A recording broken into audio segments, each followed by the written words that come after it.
And LeBron James and Neil Keenan, that's what the crowd was waiting for.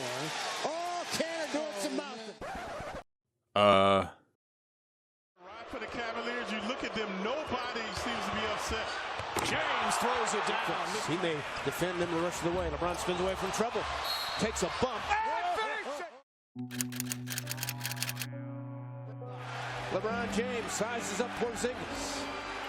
Step back three. Dang. Didn't these guys see Game 6 LeBron at the TD Garden? Didn't they see those eyes? Sheesh. Some people just don't learn. It doesn't matter if this dude is 21 years old, 37 years old, or even 100 years old. LeBron James is one of the all-time greats that should not be on your players that I should trash talk list. But for some reason, some players still decide to play with fire. Anyway, this is what happens when NBA players decide to trash talk LeBron James. In the 2020 NBA Finals, LeBron's Lakers took a commanding 2-0 lead over Jimmy Butler's Miami Heat. In Game 3, though, Butler refused to throw in the towel just yet by dropping a 40-point triple-double to keep the Heat's season alive. As the game winded down to its final seconds, Jimmy was clearly all fired up with their impending win, and in the heat of the moment, he looked over in LeBron's direction and said, "They're in trouble, they're in trouble." Well, LeBron definitely heard that, and as the leader of the team, he took it personally. Come Game 4, let's just say Jimmy got exactly what he asked for. First, LeBron destroyed Duncan Robinson. Back out Robinson, stolen by James. James drives, goes inside and throws it down. Then he dunks it right in Butler's face. Terrific defender. His offensive game has improved. Leaps and bounds as James. Then he nails a 3 in Butler's face. James, a long three-pointer, nails it. Then he posts up Jimmy and fades on him. James against Butler, one-on-one. Tough fall-away baseline shot, it's good. And there's even this defensive play where LeBron almost destroyed him, but luckily the refs kinda interfered and saved Jimmy's basketball career. When the final buzzer sounded, the Lakers took the W behind LeBron's 28-point, near triple-double performance to shut out Butler, and 2 games later, he was crowned as the finals MVP and took home his 4th championship at Jimmy's expense. So much for they're in trouble. Next off here, we have one of the Warriors' fan favorites, Juan Toscano Anderson. You see, during the 2021 play-in tournament, LeBron shot just 1 of 7 from the field, and the Lakers trailed by 13 at the half. In the third quarter, JTA began to taunt LeBron a bit, and his confidence slowly grew. He vividly recalled the incident in an interview, and in his own words, "I went into that game like, I belong here, I'm here. I was starting to gain my own confidence naturally. But then after we played the Suns a few days before that, Chris Paul came up to me and was like, 'Man, I respect you. I respect dogs. I respect your story. How you got in this league? I got words from KD, a lot of guys from around the league. So I came into that game like, it, I'm here. I belong here and I play here. I'm on this team. I'm one of the guys on the scouting report. Some guys ain't even on the scouting report, let alone even talked about on the scouting report. When I was talking shit to him, I'm mad because I let him score. I should have fouled him instead of letting him score. But it's LeBron James, one of the best players in the world. But I'm like, I'm here, what's up? You gotta score on me, you gotta show me. He showed me, but that felt fun to be able to talk shit to LeBron, and after he scored on the way back down, he was like, man, that was great defense, but I'm the best player in the world. To see what happened exactly, after JTA barked at LeBron, the King just went off in the second half and attacked whoever the Warriors sent to guard him. First, he finished in transition through 2 defenders. James and Drummond right there. James down the other end. Layup. Block. Then he attacked JTA on the baseline. So Wes Matthews, he has been intense as James goes in with the reverse. Then he shot it over Wiggins. James, three-pointer, puts it in. Then, during the most crucial moment of the game, LeBron capped it off with this shot. Inside, he's tied up by Green. Throws it back up top. James puts up the three. Oh, it's gone! LeBron ended the night with another triple-double, scoring 16 of his 22 points in the second half to let JTA mull over what he said about him earlier. Now, let's move on to another interesting LeBron revenge story coming from one of his closest friends and former teammates, Channing Frye. According to Frye, LeBron was just basically chilling when the Heat hosted him and the Suns that day.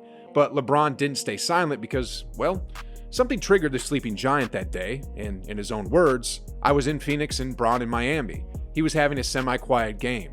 Someone on the bench yelled at Bron, "Oh, we live in zero," and the whole bench goes, "Shut the f*** up." Bron goes, "Okay, I see you." He turned the burners on and was barbecuing PJ Tucker. LeBron went berserk right after that, and as Fry accurately described, there was not a single thing PJ Tucker could do to stop this angry version of LeBron James. I mean, LeBron was shooting over him. Trifecta, you betcha. He had 12 points. LeBron was bullying him. Not that time. LeBron was tougher than him. LeBron was getting whatever he wanted, whenever he wanted it. He is a team that's been under the radar most of the year. That's right, going straight to the fourth quarter.